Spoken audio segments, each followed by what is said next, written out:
Bizlerin bankta misal жұмыссыздарға жеңілдетілген кредит бар да. Мысалы физический болса 5 миллионлық, 17 миллионлық, 50 миллионлық кредитіміз бар да. Егер еркек адам болса 25%, әйел адам болса 23%, да.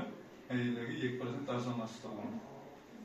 Жаңағыдай фирмаңыз болатын болса, фирмаға 20%, егер фирманың бастығы әйел адам болатын болса 18%, да. 100 миллионға дейін 5 залог, 100 миллионның жоғарысына залогпен шығарды, максимальный 300 миллионға дейін беріледі. Әйел адам болса 18% беріледі. 6 жылға дейін. Сөйтті 17 миллионлық кредитті кепіл ямасы сығыртамен шығады, бірақ 50 миллионлық кредитті тек кепілмен шығады. Оған сығырта басқа не алынбайды. Жаңағы фирмаға берілетін кредитлерде тек 100 миллион сомға шекем 5 залог шығады. Жаңағыдай залог кепіл есеп шықпайды, тек фирманың өзі болса болды, фирманың 100 миллион. Бірақ 100 миллионның үстіндегісіне залог қою керек болады.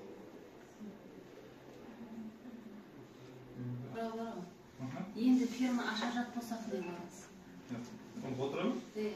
Енді фирма аша жат болса, оған кредит бере аласыз ба? Біздерде агробанктың өзінде енді ашылған фирмаларға берілмейді. Мысалы, президенттің қарары 312 стамына бар да, президенттің қарары. Сол бойынша кемінде 1 жыл істеп тұрған болу керек та. Кемінде, мысалы, бүгін 2025 жыл апрель болса, 2024 апрельден бастап кемінде істеп тұрған фирма болу керек. Соларды беріледі да. Сұрағыңыз болса, берсеңіз түсіндіріп береміз.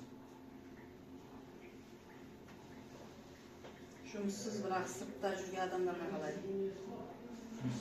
Өз болу керек, өз болмаса кредит шығара алмайды. Олмады, бірақ кейін ол кредитті алуға мысалға сыртқа жұмыс істеуге кетіп қалса.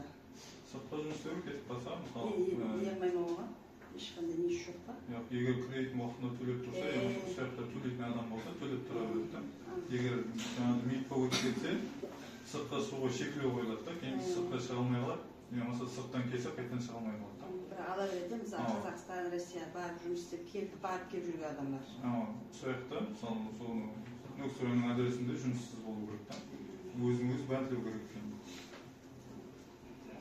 Кепіл болады, сол болмаса, кепілдер төлеп тұрады.